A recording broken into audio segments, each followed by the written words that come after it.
I'm Fred Fialho from a lecturer at the School of Architecture, University of Queensland, and I'm just here to talk about what we've developed as a VR case study, which was developed in one of the research selectives in architecture. So the research selective was a master course with enrollment of 24 students, and they basically the premise was to develop modes of representation, both from conventional drawings and transposing that mode of representation to a mode of experience through the use of VR technology.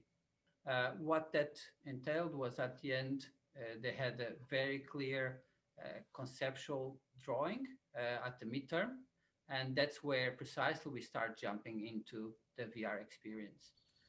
The VR experience was developed in Unity, which is a game engine that allows to design 3D experiences and for us spatial representations.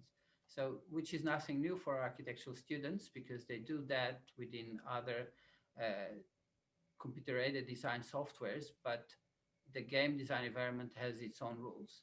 So the experience of translating what is a drawing into a representation, a 2D representation to a 3D experience of what you are going to focus on, that was the VR.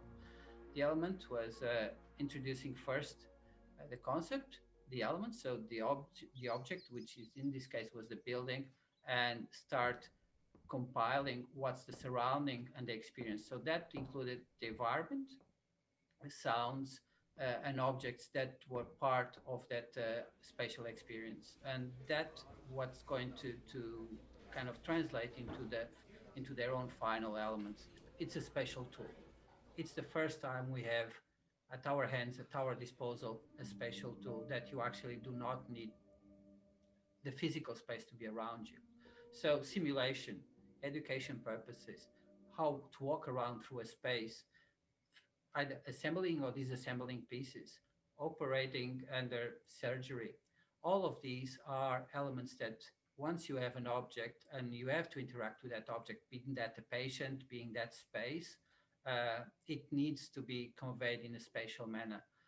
And that's the power of VR. It allows you it's close enough to be behavioral representative of what to be your behavior in space and what to be your cognition behavior in the space and or towards an object or element. So medicine, engineering, how buildings are built,